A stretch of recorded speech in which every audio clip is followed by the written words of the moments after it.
Hello नमस्कार दोस्तों, आप सभी का बहुत बहुत स्वागत है एक बार फिर से लूसेंट जी के सामान्य ज्ञान पार्ट 2 इस वीडियो में। तो पिछले वीडियो में आपने जाना कि वेद कितने प्रकार के होते हैं। 4 प्रकार के वेद होते हैं। सबसे पुराना वेद ऋग्वेद है। सबसे नया वेद जो है वह अथर्ववेद है। और ऋग्वेद में 10,462 ऋचाएं होती हैं। और दोस्तों, भारत नाम कहां से आया, हमारे देश का हिंदुस्तान नाम कहां से आया और इंडिया नाम कैसे आया, तो इन सब के बारे में हमने चर्चा की थी। और बीसी और एडी ये क्या होते हैं इसके बारे में भी हमने चर्चा की थी। तो दोस्तों, इस वीडियो में, पिछले वीडियो में मैंने आपको वेदों के बारे में पूरा ज्ञान दे दिया था। इस वीडियो में अपन जानेंगे कि वेदांग क्या होते हैं। हल्का सा मैंने पिछले वीडियो में वेदांग के बारे में बताया था आपको, लेकिन इसमें डिटेल में हम थोड़ा सा जानेंगे कि वेदांग क्या होते हैं और पुराणों में कितने प्रकार के पुराण होते हैं और मुख्य पुराण उनमें से कौन कौन से हैं और इनमें क्या बातें लिखी हैं। तो दोस्तों, 4 तरीके मैंने आपको बताए थे कि जिनसे हमें अपने भारत देश की जो कुछ भी प्राचीन भारत की जो भी साक्ष्य हैं, जो भी सबूत हैं, उसके बारे में पहले क्या होता था, कैसी संस्कृति थी, इसके बारे में हमें पता चला था। तो सबसे पहला था धर्म ग्रंथ, दूसरा था ऐतिहासिक ग्रंथ, तीसरा था विदेशियों का विवरण और चौथा था कि जो आर्कियोलॉजिकल डिपार्टमेंट है और उनने जो कुछ भी उत्खनन वगैरह किया है उसके माध्यम से। तो ये 4 तरीके थे, 4 सोर्सेस थे इसको जानने के लिए कि हमारे भूतकाल में, मतलब पहले की जो संस्कृतियां हैं उनमें क्या हुआ करता था। तो इस वीडियो में हम इसके बारे में चर्चा करेंगे कि वेदांग क्या होते हैं और पुराण कितने प्रकार के हैं और उनमें मुख्य क्या क्या पुराण हैं, किस समय क्या बात कही गई थी। तो वीडियो को देखते रहिएगा और टाइम वेस्ट ना करते हुए वीडियो को स्टार्ट करते हैं। Let's begin.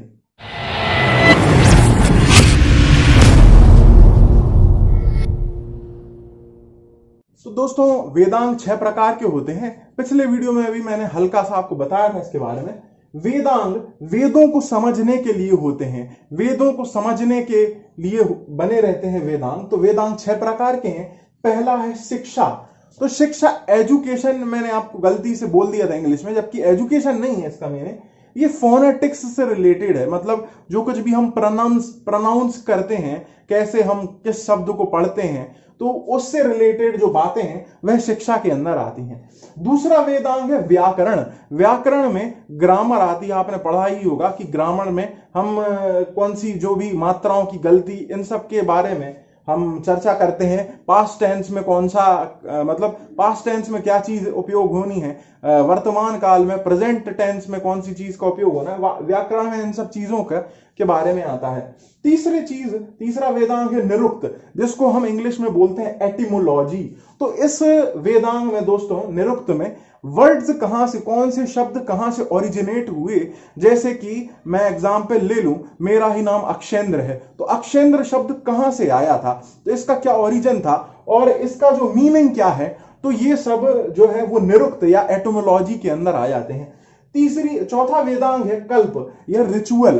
तो कल्प में दोस्तों, जो कुछ भी आपने देखा होगा वेदों में अलग अलग प्रकार की, या हमारे धर्म वगैरह में अलग अलग प्रकार के रीति रिवाज हैं, तो वो रीति रिवाज की चर्चा जो है वो कल्प के माध्यम, कल्प में यही सब आता है कि ये कैसे बने या कैसे, क्या इनको कैसा फॉलो किया जाता है। तो रिचुअल्स, या कोई भी, जब आपने देखा होगा जिसकी डेथ हो जाती है, तो वो सारे संस्कार कैसे क्या होते हैं, कैसे किए जाते हैं, तो ये सब कल्प के अंदर आता है। 5वां है दोस्तों छंद, जिसको मैट्रिक्स भी बोलते हैं। और 6वां है दोस्तों ज्योतिष, जिसको एस्ट्रोलॉजी बोलते हैं। तो ज्योतिष में दोस्तों टाइम से रिलेटेड कोई भी बात होती है, जैसे कि आपने देखा होगा राहु काल वगैरह देखा जाता है कोई भी शुभ कार्य करने से पहले, कि अभी राहु काल तो नहीं चल रहा है। लोगों का, हमारे पूर्वजों का ऐसा मानना था कि कोई भी काल, यदि राहु काल में कोई भी कार्य शुरू करें तो वह कार्य खराब होता है। तो इस सब का ध्यान रखा जाता है। और आपने देखा होगा कुंडली पत्र वगैरह पंडित जी लोग बनाते हैं और हमारी कुंडली मिलाते हैं, ये कहते हैं कि ये लड़का आपका इस क्षेत्र में जा सकता है। तो वह समय के हिसाब से तय होता है कि कब हम पैदा हुए हैं, उसके हिसाब से हमारा जन्म, हमारा जीवन जो है वो डिसाइड होता है। मतलब वो उसके आधार पर बनाते हैं कैलकुलेशंस करके, कौन सा प्लेनेट कहां पे था इस समय, इस सब से हिसाब से। तो ये सब एस्ट्रोलॉजी में आता है, ज्योतिष में आता है। तो ये आपने जाने कि वेदांग कौन कौन से थे। तो अब हम जानेंगे कि पुराण के बारे में। पुराण भारतीय इतिहास का क्रमबद्ध विवरण पुराणों से ही प्राप्त होता है। दोस्तों, जो पहले जो हिस्टोरिकल इवेंट्स हुआ करते थे, कौन से राजा कब थे और इन्होंने किस पर विजय प्राप्त की, किस देश ने हमारे देश पर आक्रमण किया, इन सब के बारे में जानकारी हमें पुराणों से ही मिलती है। क्योंकि पुराणों में जो है क्रमबद्ध विवरण है। क्रमबद्ध विवरण अर्थात जो है कि मतलब सही से एक सही सिस्टमेटिक अरेंजमेंट है इसका, कि कौन सी चीज पहले कब हुई, उसके बाद में कौन से राजा आए और उनके दरबार में क्या हुआ। तो ये सब हमें पुराणों से ही प्राप्त होता है। दूसरी चीज है कि पुराणों के रचयिता कौन थे। तो पुराणों के रचयिता लोमहर्ष जी थे। ठीक है, लोमहर्ष जी और उनके पुत्र, उसके बाद उनके पुत्र ने भी इसको आगे जारी किया और उनके पुत्र थे उग्र श्रवा। तो पुराणों के रचयिता थे लोमहर्ष और उनके पुत्र उग्र श्रवा। और दोस्तों पुराणों को पढ़ने वाले व्यक्ति को पुजारी कहा जाता है। जो भी व्यक्ति पुराणों को पढ़ता है, जो भी रिसाइट करता है इसको, उसको पुजारी कहते हैं। और women and Shudra were not allowed to read but they can listen. तो दोस्तों इसकी एक खासियत ये थी, मतलब ये कमी बोल सकते हैं आप इसके अंदर, कि मतलब उस समय लोगों ने ऐसे नियम बनाए थे कि पुराण को ना ही कोई महिलाएं पढ़ सकती थी, कोई भी लेडीज इसको नहीं पढ़ सकती थी। और दूसरी चीज, कोई भी शूद्र को इसको पढ़ने की अनुमति नहीं थी, कोई भी मतलब इजाजत नहीं दी जाती थी उनको भी पढ़ने के लिए। लेकिन दोस्तों ये लोग सुन सकते थे, महिलाएं भी सुन सकती थी पुराणों को, और जो शूद्र थे वह भी पुराणों को सुन सकते थे। दोस्तों टोटल 18 पुराण हैं।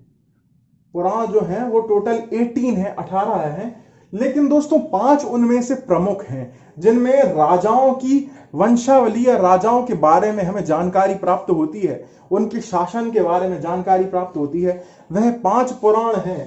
पहला है मत्स्य पुराण, जो कि सबसे पुराना पुराण है, सबसे ओल्डेस्ट या सबसे प्राचीन पुराण है, सबसे पहले लिखा हुआ होगा। इसमें आंध्र सातवाहन के बारे में हमें पता चलता है। और दूसरा पुराण है विष्णु पुराण। इसमें हमें मौर्य वंश के बारे में पता चलता है। दोस्तों मौर्य वंश में आपने नाम सुना होगा सम्राट अशोक का या चंद्रगुप्त मौर्य का, चाणक्य जी का। तो इन सब के बारे में हमें विष्णु पुराण से ही पता चलता है। तीसरा है वायु पुराण। तो वायु पुराण में दोस्तों गुप्त वंश के बारे में बात की गई है। तो गुप्त वंश दोस्तों क्या है, जैसे चंद्रगुप्त टू करके थे हमारे मध्य प्रदेश के उज्जैन के राजा थे, जिनको चंद्रगुप्त विक्रमादित्य भी बोलते हैं। ऐसा बोलते हैं कि उन्हीं ने ही उज्जैन में जो मंदिर है शंकर जी का, उन्हीं ने ही बनवाया था। तो वायु पुराण से ही जानकारी प्राप्त होती है उनके वंश की। और चौथा है ब्राह्मण पुराण, जिससे हमें पुरु वंश की जानकारी प्राप्त होती है ब्राह्मण पुराण से। पांचवा पुराण है दोस्तों भागवत पुराण। इससे श्री कृष्ण भक्ति की जानकारी प्राप्त होती है।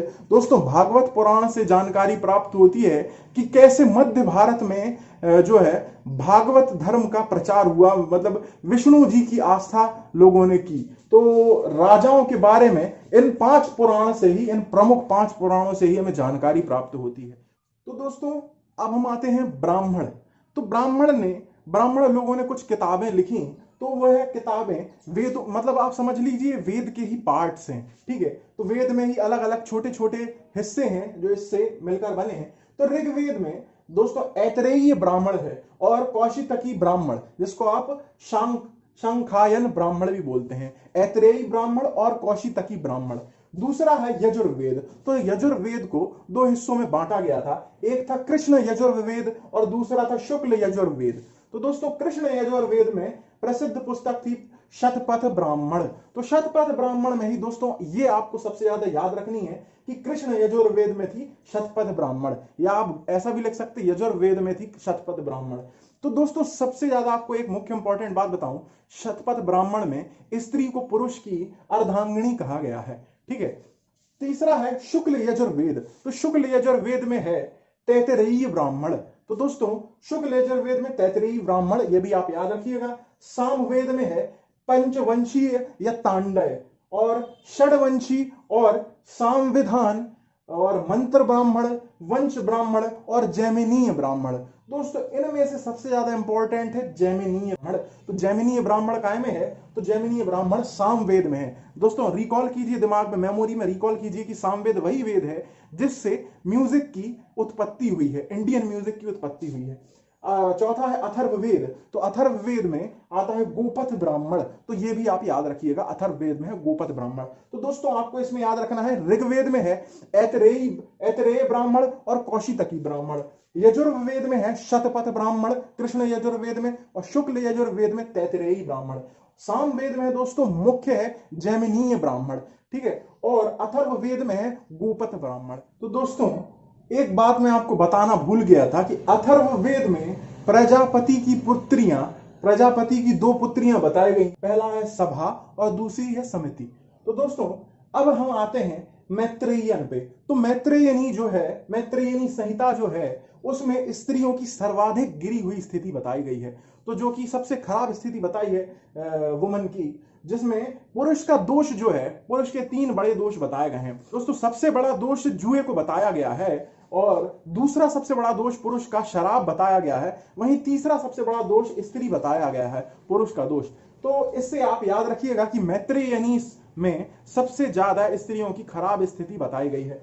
और मनुस्मृति जो है वो सबसे ओल्डेस्ट स्मृति ग्रंथ है, सबसे प्राचीन स्मृति ग्रंथ है और प्रमाणिक स्मृति ग्रंथ है मनुस्मृति। और मनुस्मृति का किससे संबंध है? शुंग काल से संबंध है, शुंग डायनेस्टी से, शुंग एरा से। आपने पुष्यमित्र शुंग जी का नाम सुना होगा, उन लोगों से संबंधित है मनुस्मृति। अगला है नारद स्मृति, जो कि गुप्त एरा से संबंधित है, गुप्त पीरियड से, गुप्त डायनेस्टी से संबंधित है। मैंने अभी आपको बताया था चंद्रगुप्त विक्रमादित्य टू, जो कि गुप्त वंश के शासक थे। तो उन लोगों से संबंधित है नारद स्मृति। अब हम चर्चा करते हैं कि बौद्ध लिटरेचर क्या है, बौद्ध साहित्य क्या है। तो दोस्तों हम आते हैं बुद्धिस्ट लिटरेचर पर, बौद्ध साहित्य पर। तो दोस्तों सबसे पहले इसमें आता है जातक, बुद्ध की पूर्व जन्म की कहानी, Buddhas prenatal period, prenatal story.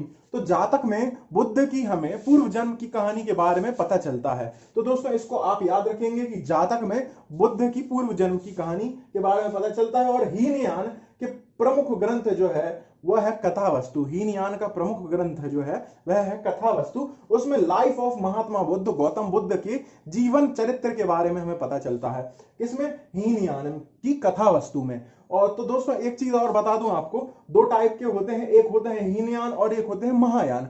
तो ये हीनयान का प्रमुख ग्रंथ है कथा वस्तु, उसमें बौद्ध के जीवन चरित्र के बारे में, और जातक में बौद्ध के पूर्व जन्म के बारे में। तो आप इसमें कंफ्यूज मत होइएगा।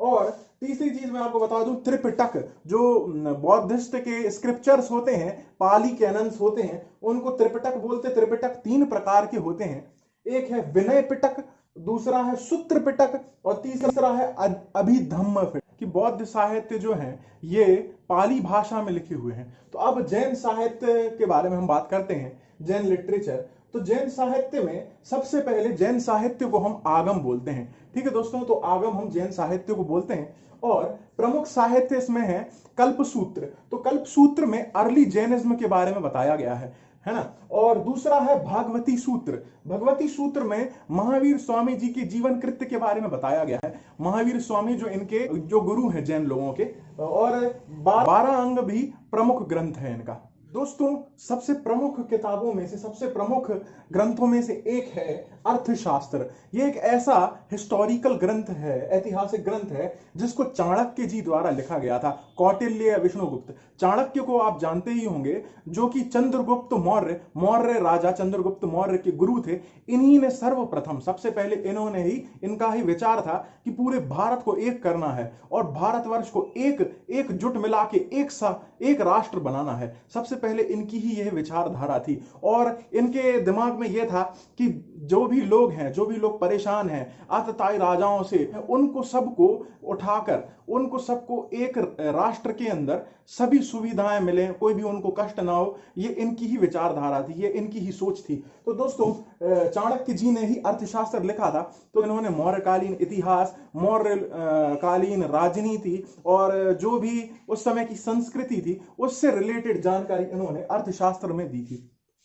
इन्होंने इसे 15 अधिकरणों में लिखा था। 15 अधिकरण अर्थात 15 भाग में, 15 पार्ट्स में इसको विभाजित किया गया है, जिसमें 180 प्रकरण है, 180 इसमें चैप्टर्स हैं, या फिर आप बोल सकते हैं केसेस हैं, ठीक है। और इसे संस्कृत भाषा में लिखा गया था। तो आप इसे याद रखना, जैसे कभी भी क्वेश्चन आ जाए कि अर्थशास्त्र किसने लिखी थी और किस भाषा में लिखी थी, तो कौटिल्य चाणक्य जी ने, या फिर आप बोलें कि विष्णुगुप्त चाणक्य जी ने इसे संस्कृत भाषा में लिखा था।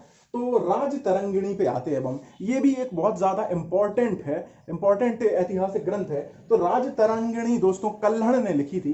तो राजतरंगिणी में कश्मीर के इतिहास के बारे में पता चलता है। तो कश्मीर के वहां कैसे राजा रहे होंगे, कैसा क्या उनकी संस्कृति रही होगी, तो उसके बारे में हमें राजतरंगिणी से पता चलता है। और first time historical events arranged order wise इन संस्कृत। तो ये पहला प्रयास इसमें कल्हड़ ने मतलब राजतरंगिणी में पहला प्रयास किया गया था कि जो भी हिस्टोरिकल घटनाएं हुई, जो भी इवेंट्स हुए हैं, उनको समय के हिसाब से उसमें अरेंज किया गया था और संस्कृत में वो भी। तो ये सबसे पहली बार किया गया था, तो इसलिए ये इंपॉर्टेंट है, इसको भी आप याद रखिएगा। दोस्तों चचनामा जो था वो अली अहमद ने लिखा हुआ था और अली अहमद ने इसमें अरबों की सिंध विजय के बारे में लिखा था। दोस्तों सिंध एरिया था वो समझ लीजिए पाकिस्तान का पश्चिमी एरिया था, बलूचिस्तान के तरफ पाकिस्तान के एरिया जो था वो सिंध था। तो वहां पर अरेबियंस ने कैसे वहां पे जाके युद्ध किया होगा और उसे जीता होगा उस जगह को, तो उसके बारे में चचनामा में हमको जानने को मिलता है। और दूसरा जो है ये फारसी भाषा में था, ठीक है, फारसी भाषा में लिखा हुआ था चचनामा।